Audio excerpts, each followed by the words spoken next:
This is Michiana's breaking news and weather station. MNC. On News Talk 95.3, 101.9 FM, and 1340 AM, your MNC Nation station. Good morning and welcome to Friday. It's August 23rd, 2024. And the news getting started now with our top local stories on Michiana's Morning News. South Bend police are searching for a man accused of 16-year-old Elias Expeniford's murder. They're looking for Derek Miles, who is being charged in the murder of the 16-year-old who was killed in June this year. Reports say the juvenile was found suffering from a gunshot wound and was taken to the hospital where he died from his injuries. 19-year-old Miles is considered armed and dangerous. There are two charges against Mr. Miles.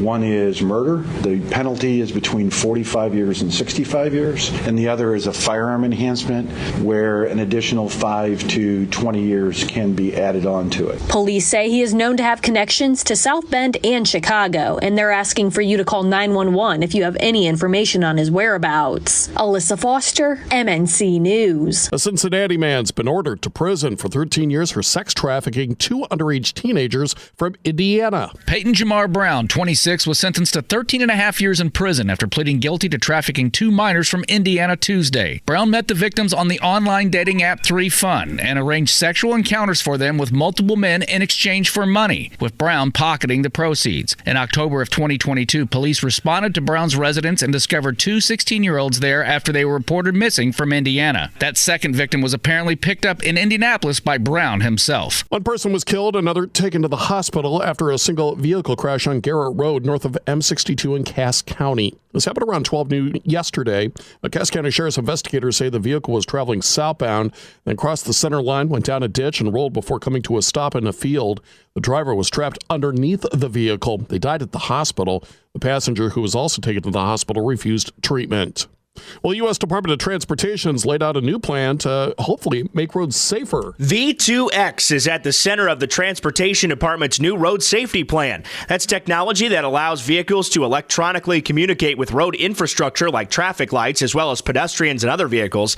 The DOT says by 2036, they hope to have V2X technology enabled in the top 75 metro areas and across the whole national highway system. Coordination could be a challenge, though, as V2X requires automakers, tech companies, and federal agencies to work together. Derek Decker, MNC News.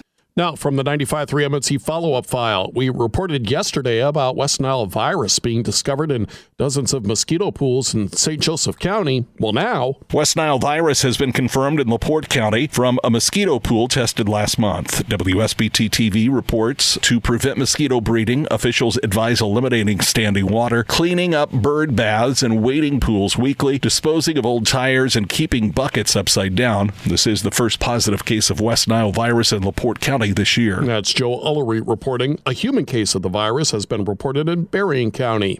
And pro athletes getting fines is nothing new, but it turns out Indiana is home to one of the most fined teams in Major League sports. The Indianapolis Colts are the 10th most fined team from the last 4 years. That's according to analysis from High Five Casino, looking at the franchises in the NFL, NHL, NBA, and Major League Baseball. The Colts, who are the 5th most fined team in the NFL, paid out nearly $4.5 million for 23 infractions behind the Browns, Broncos, Saints, and Cardinals. The top two were in baseball, with the Dodgers coming in at just under $60 million in fines for just 2 infractions, having a wide lead over the Mets, who spent just over $25 million for 4 infractions. Morgan Hopkins, MNC News. Indiana's Judicial Nominating Commission has reappointed Justice Loretta Rush as the Chief Justice of the Indiana Supreme Court. Now, Rush has served on the court since 2012 and was named Chief Justice in 2014. She'll face a retention vote back on November 5th. Now, Rush manages Indiana's judicial branch, also coordinates with the state's legislature on funding, and oversees the office responsible for case management, technology, and lawyer regulation. New this morning on MNC, the United Way of Southwestern Michigan releasing its 2025 through 28 Community Impact Agenda for Change. The agenda outlines its priorities for the next 3 years and is useful to nonprofits seeking support from them because it can show them how best to address the organization's goals. The new agenda identifies healthy communities, financial security, youth opportunities, and community resiliency. The United Way wants to tackle issues such as those who make too much money to qualify for aid but still can't afford the cost of living. The organization usually awards between $3 and $4 million per year. Derek Decker, MNC News. High school football kicks off tonight across Indiana, just ahead of another hot spell. Jason Puma with the National Weather Service says you can expect temperatures to warm up all across the state with highs in the low 80s today. And then as we get to Saturday, a little bit warmer, highs around 88. And on Sunday, even a little bit warmer, highs around 89. And then as we start the next work week on Monday and Tuesday, we'll expect high temperatures in the lower 90s. Puma also says that heat index values may reach the triple digits early next week, so it's probably best to limit your time outdoors. There is a small chance for rain Sunday, Monday, and Tuesday. And fall is right around the corner, and specialists at the Cleveland Clinic have some advice to help with symptoms. Dr. Sandra Hong says the first thing to do is keep allergens like dust, pollen, and pollution out of your home. Allergies can make people feel really miserable. It can really decrease people's quality of life. She suggests shutting your windows, not allowing pets in the bedroom, and showering after outdoor activities like hiking, apple picking, and other autumn things. Somebody at a big Indiana school district has been diagnosed with a contagious disease that spreads through the air. Tuberculosis is what the Allen County Department of Health says someone has within the Fort Wayne Community Schools. County leaders aren't saying what school this person was at because of healthcare privacy protections. The chance of students contracting TB is low unless that student spends a lot of time around the infected person. If you feel sick, weak, or have the chills, get to a doctor because those are some of the signs of TB. Ryan Hedrick, Network, Indiana. And according to some Gen Zers, social media not responsible for many of the mental health issues they experience. That's according to a Talker Research survey of 2,000 Gen Z social media users. They say TikTok and Instagram are the main culprits, followed by Facebook. Those who were surveyed spend between 5 and 6 hours a day on social media. Just under half said social media prompts negative emotions. Morgan Hopkins, MNC News.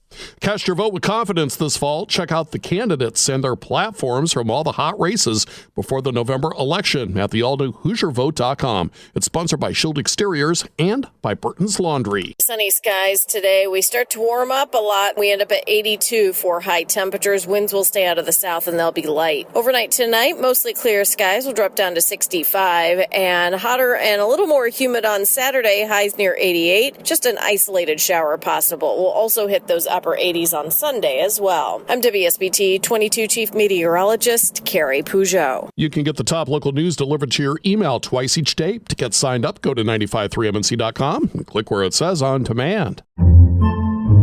Podcasts by Federated Media.